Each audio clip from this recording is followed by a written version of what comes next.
All right, y'all. Welcome back to State of the Franchise Gaming. And due to the fact that we will not get year-to-year saves from 21 to 22, I'm going to finish out the Desert Venom series with a sim. Now, I'm going to do this in the fashion of I'm going to simulate until we win a championship, but then I will also attempt to win a championship within probably those next 3 years, as you want to defend your championship. So getting to the championship ain't enough. Let's try to get 2, 3, 4, 5.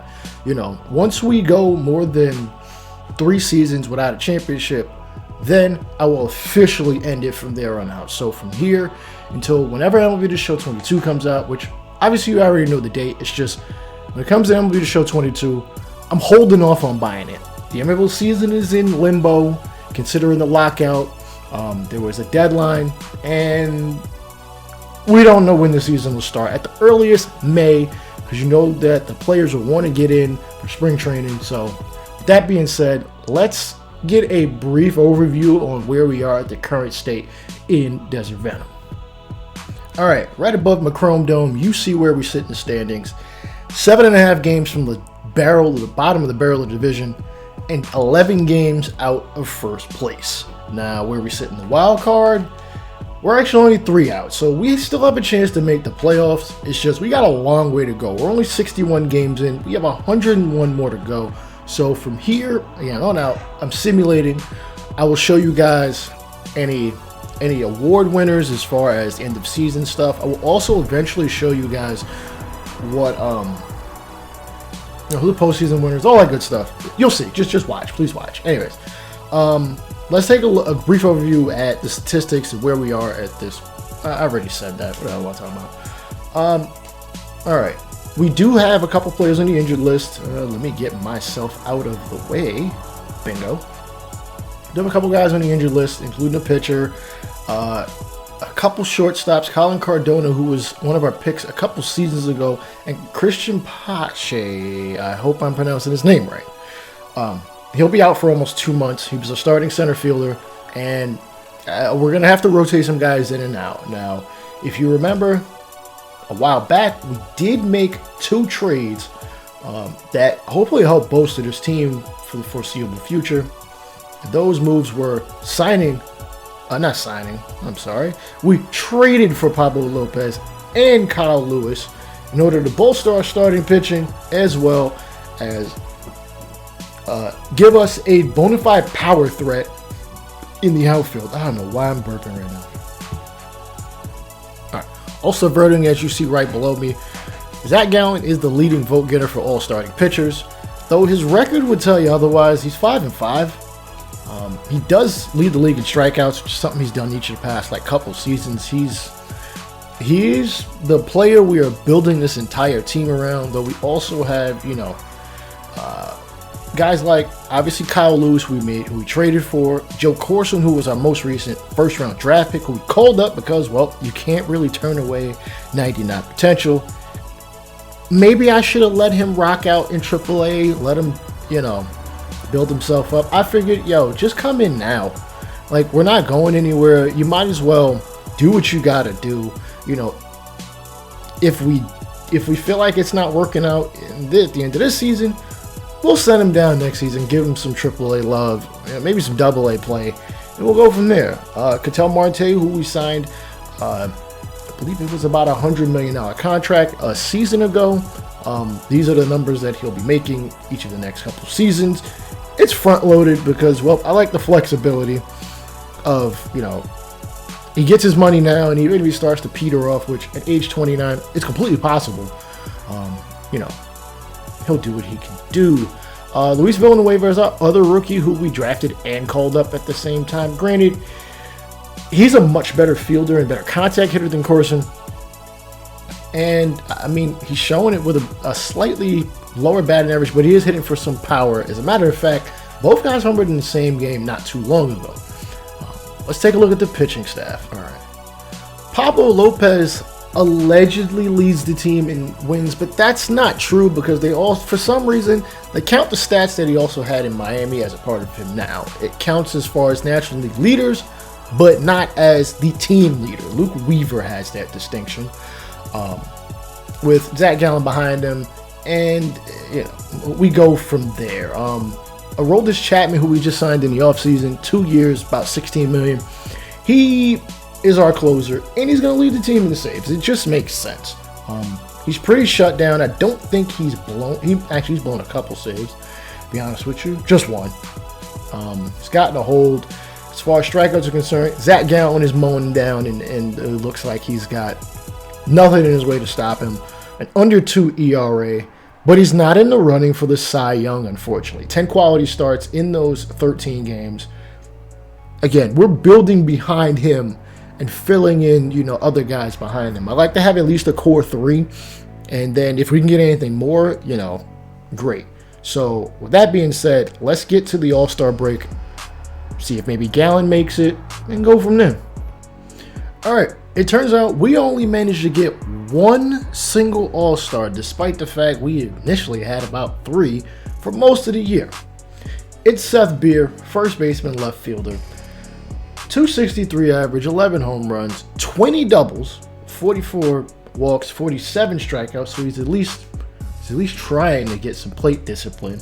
I'm not mad at this. I really thought we would have gotten, a couple more guys, maybe a Ketel Marte or really a Zach Gallen, but he did lose like 4 games in a row. So it is what it is. He's not playing bad in the outfield though. 10 errors. WAR, I think the WAR in this game is probably too low rated or something like that, but it is what it is. Congratulations to him being the only All-Star, but we're going to push on and take a look at I'm not going to look at the trade block because, again, throughout the rest of this series, I'm going to have a rule. We're going to only make 2 trades in season. I probably won't use them all. I probably will rarely ever use 2 in a season, but I'll only allow myself 2 trades so that we don't end up a little too ridiculous. I want Stick to be as realistic as possible at this point, so that's how we're going to play things out from here on out. I've already made 2 trades at the beginning of May, so we're pretty much tapped out at that point. Unless the CPU offers me one and I like it, I might take it.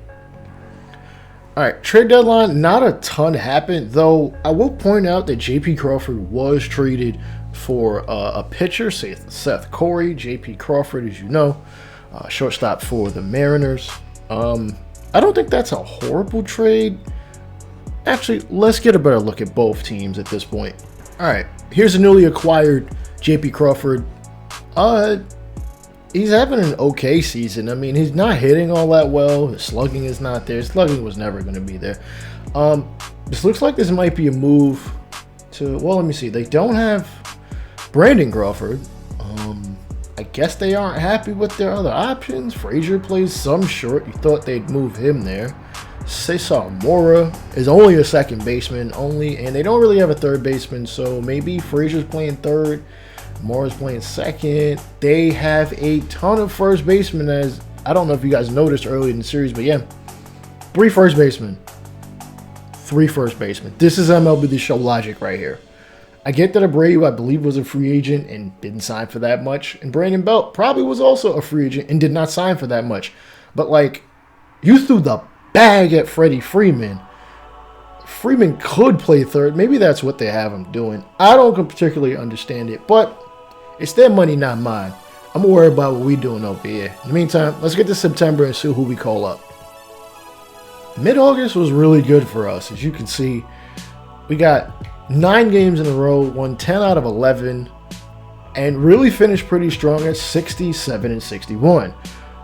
Problem is, we're really far back in the division, and even worse off, not nearly as bad off in the wildcard race, but we do have a team within our own division that we have to overcome, being the Giants. And the Padres lead the wildcard in general, so we've got a lot of fighting to do. We're going to look at the month of September and see who we call up. But let's just get a September preview. Hopefully we do make the postseason, assuming we can make a big surge. All right. As is usually the case in baseball, you play your divisional opponent 16, 17 times in a season. With that, we play the Giants in the first series in September, followed by the Phillies. Then we play the Dodgers, the Brewers, go to Colorado. We stay home, but we face Colorado and San Diego. St. Louis will sandwich between San Diego and San Francisco. Then we play San Diego again, the Rockies, and finish off with the Cubs. I'm going to call up two individuals. Being as this team is kind of in limbo, I'm going to call up some people that have probably already had some burn in the majors, just because I don't think there are guys in the minor league level that are ready yet. So let's see who those guys are. All right, first on the docket is Matt Tabor, the very first minor league player we saw in this series. He threw damn near a perfect game, and he hasn't really... Okay, I don't understand why they gave him service time. I didn't call him up yet, so it is what it is. Yeah, I haven't called him up yet. Oh, why is this music playing? Yeah, I haven't called him up yet, so we're going to see how things play out with him. He'll be more of our sixth starter. And on top of that, I'm going to call up Taylor Clark yet again. I get that we've done this experiment once before. Wait, can I call him up? I can't. That would be 14 pitchers. Shit, hang on. All right, next gentleman I will call up is someone who kind of put our team in a bit of, kind of hamstrung our roster earlier in the year for the first 2 months. Michael De La Cruz, who got hurt in spring training, ended up missing 2 months, but because of him missing 2 months, I was basically at 25 up and through about the middle of, I think, May, middle of May. Ended up making the move because we needed, he needed to go down. I wasn't exactly ready for him to be any kind of contributor, so he'll be on the bench. I might need to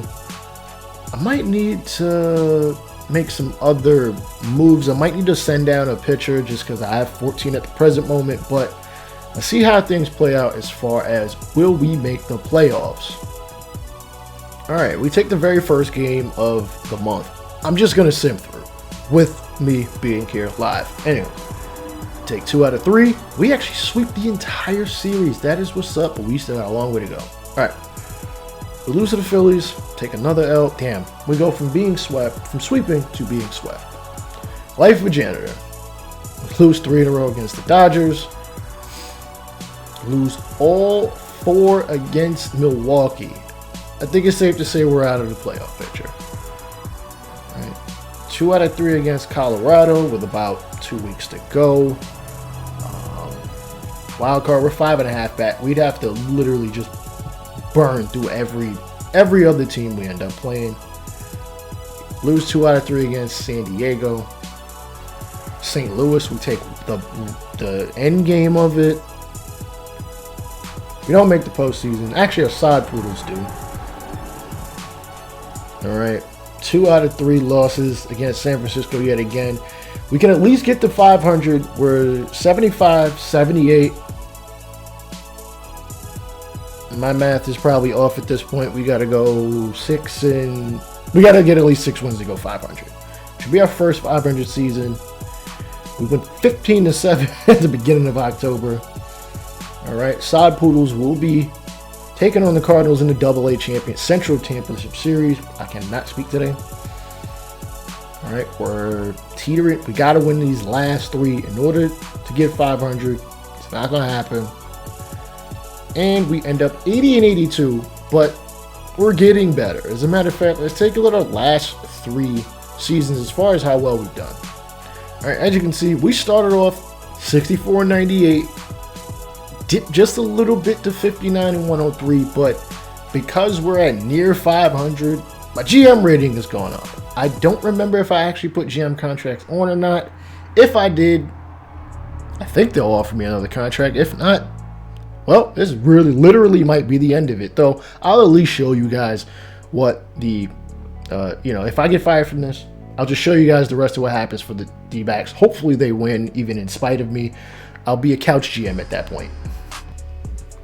All right, the New York Mets do win the NL East 85 and 77 in the Central.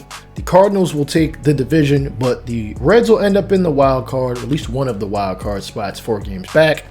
The Dodgers will take the division at 110 and 52. Not too far, actually, far enough behind them is the Padres. They were 13 games worse and still damn near won 100 games. in the wild card. Again, it will be the Padres versus the Reds.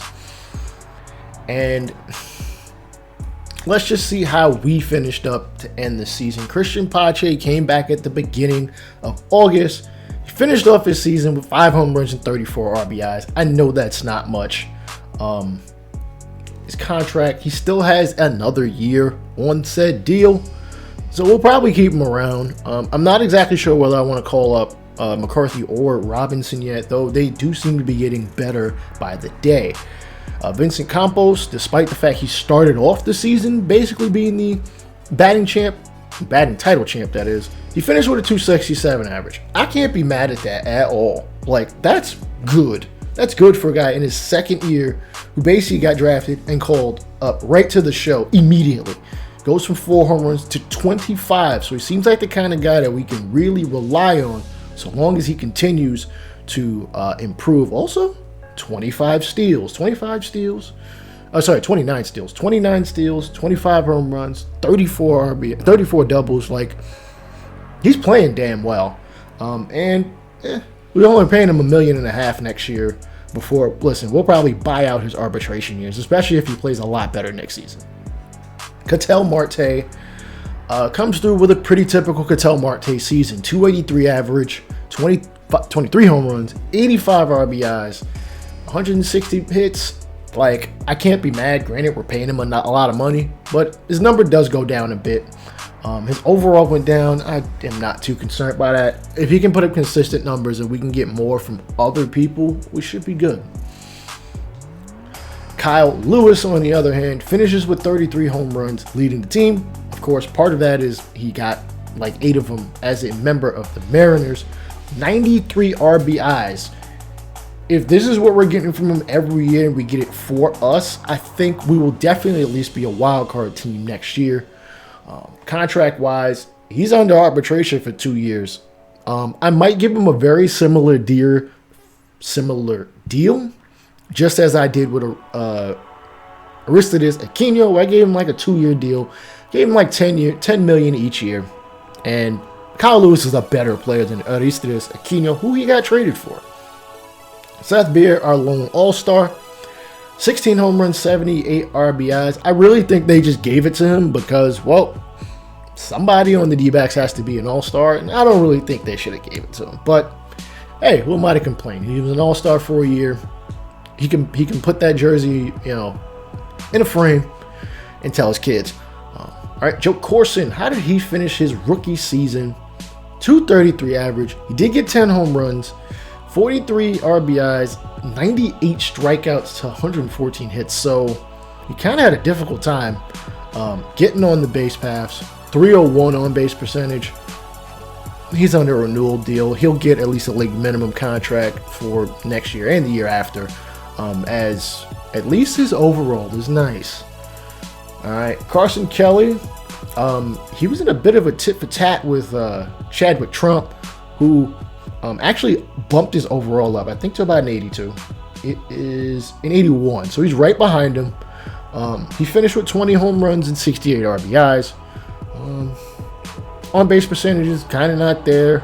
Slugging is okay. It's like, all right. We do owe him $6 million next year. I'm not concerned about the budget.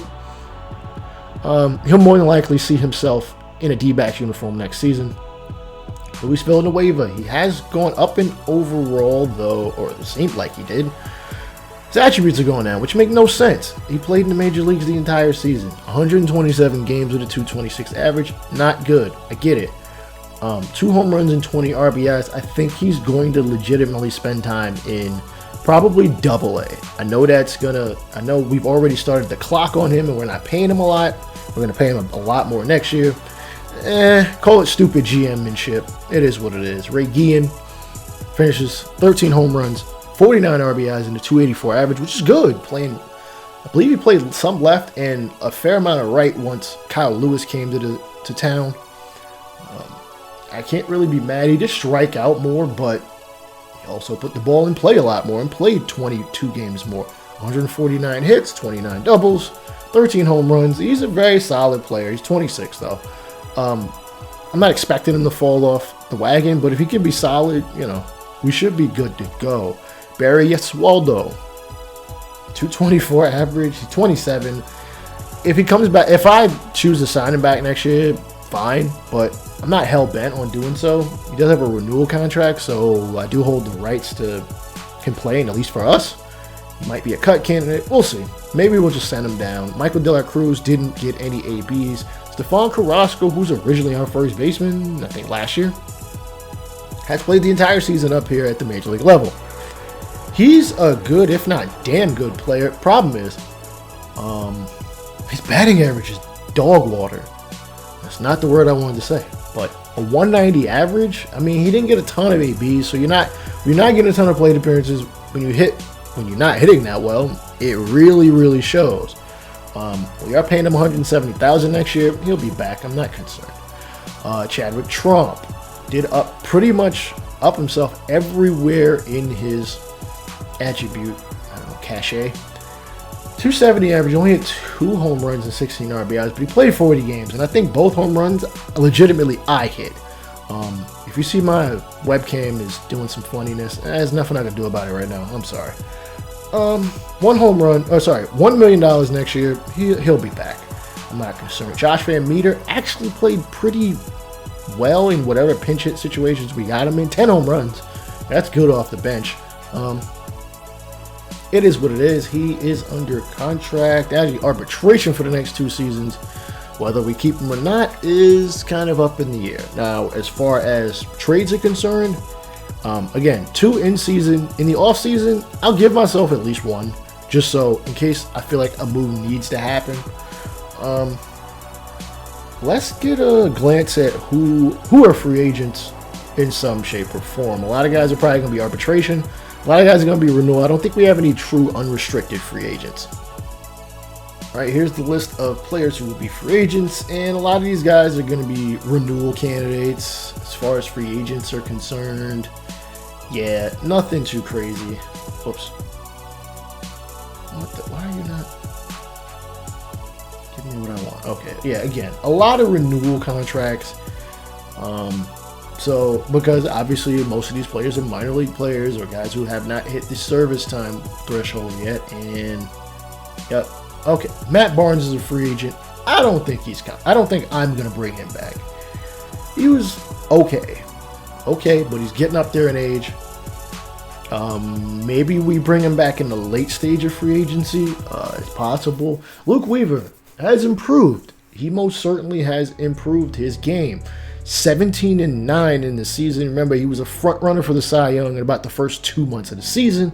Gave up only 13 home runs and 144 hits in almost 200 innings with a 2.46 ERA.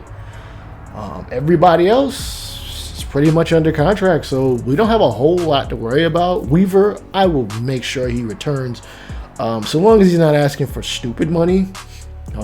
As you know, in this game, most free agents ask for a 5-year contract, which doesn't fit every player's profile. At least it shouldn't fit every player's profile. I get he's 29, yeah, give him 5 years, but I'm not going to give him 5 years. I think I'm going to let him test the market, and then we'll go from there. All right, with that being said, let's simulate the postseason. Actually, let me pump the brakes on that. Let's get through these award winners. All right.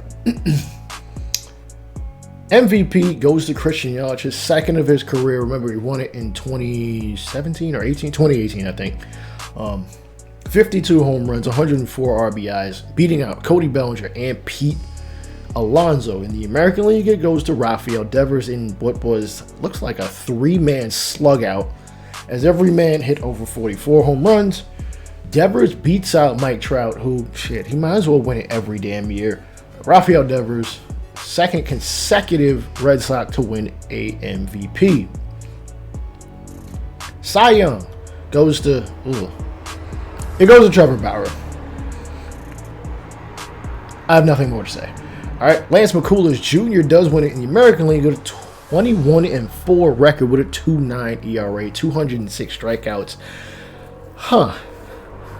I don't think they would have legitimately gave it to him if legitimate baseball writers were actually voting for this, because I get that Sale had 6 less wins, but his ERA is almost a full point lower, and he had 49 more strikeouts.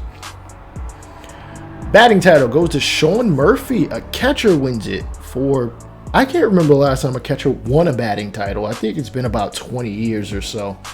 In the National League, Christian Yelich wins the batting title yet again, which he doesn't win. He doesn't have the most RBIs, so he can't get a triple crown, unfortunately. But hey, 2 out of 3 ain't bad. All right, reliever of the year is going to go to Chad Green. 50 saves, beating out Trevor Rosenthal by 1 full save. And a fair amount of strikeouts. Interesting. All right, nationally goes to Amir Garrett in a 2-man race, which makes no sense as there is more than 2 relievers in the entire National League in MLB the Show. Rookie of the year is going to go to Hunter Green in the National League. He's got 13 wins, 8 losses, 4.45 ERA, and 170 strikeouts, beating out KJ Harrison and Xavier Edwards. In the American League, it is Bowden Francis. 15-7 with a 3.58 ERA with 180 strikeouts, and he actually doesn't look too bad. Good for him. All right. Hank Aaron Award goes to Mike Trout, because who else would you give it to but Mike Trout?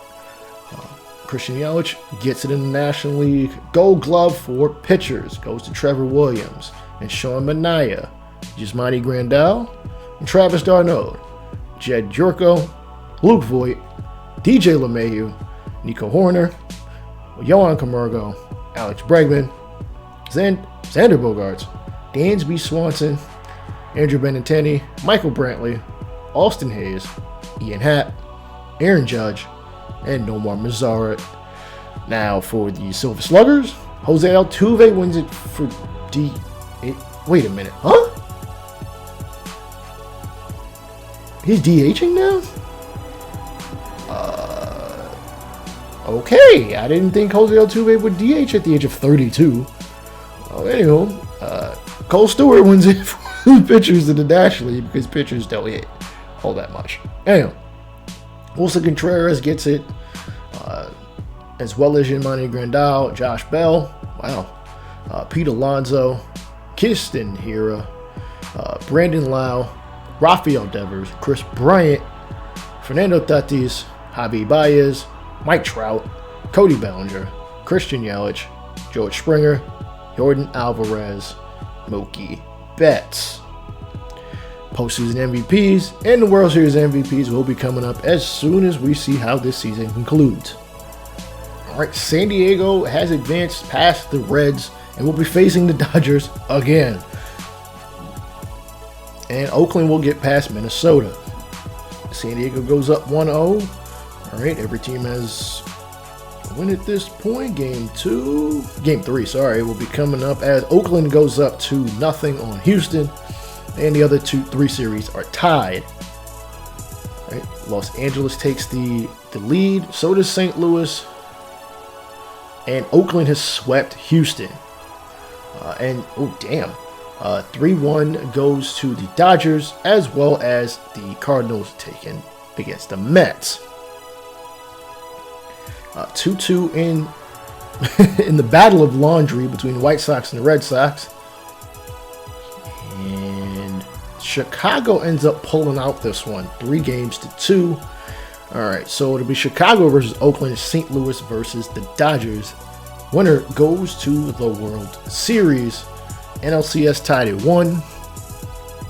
Chicago goes up 2-0. Los Angeles takes the 2-1 lead. Chicago is looking to sweep Oakland, and LA is going to take out, looking like, the Cardinals. Wow, Chicago swept Oakland. Damn. The Cardinals are able to stave off elimination. 3-2. Tied at 3. Winner goes to the World Series.